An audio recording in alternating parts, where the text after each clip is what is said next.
collection last June, really mostly about this character Andi Rowe and her family and her friends, but I'm going to read a story about a character who's furthest removed from her, which was inspired by this Border Patrol agent that I met and got to know.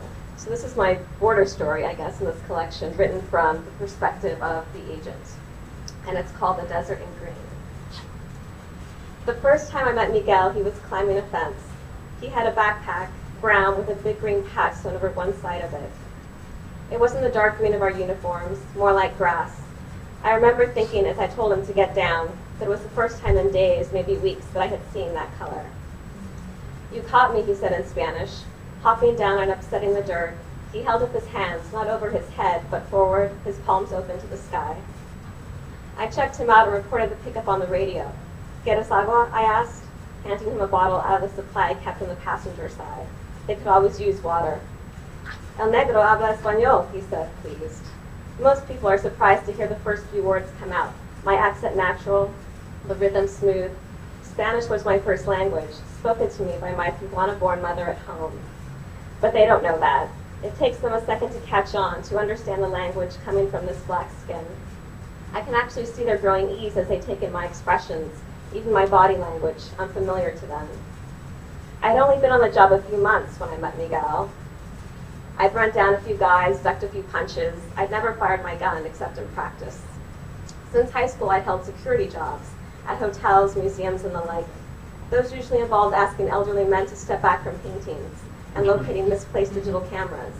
I even had my stint as a bouncer at a strip joint, making good enough friends with the girls so that I developed a dislike for going as a customer, earning booze from the guys who went to the ones in nearby Mexicali.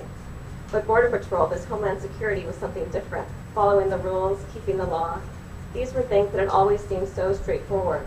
When I was a kid, my mom would have to pull me away from reading the rules posted at public swimming pools and parks.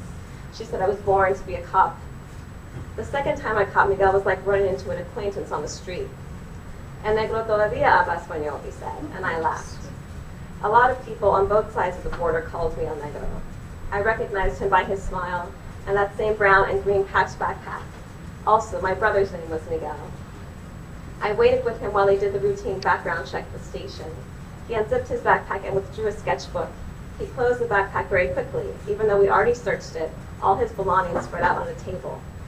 "Eso es cierto, eso también." The pages showed landscapes of the desert. By just handling them, he was getting powder on his fingers. Yellows, purples, greens, and reds. But they were the kinds of drawings where it didn't matter if things got smudged. I listened to Miguel talk about them.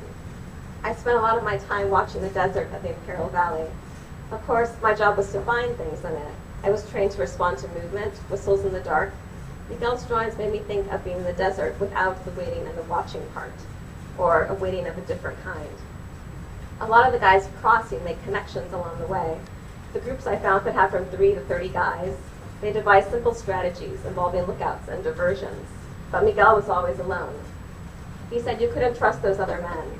You had to rely on yourself. And doing that, you were able to hear God speak to you, even in the desert, is what he said.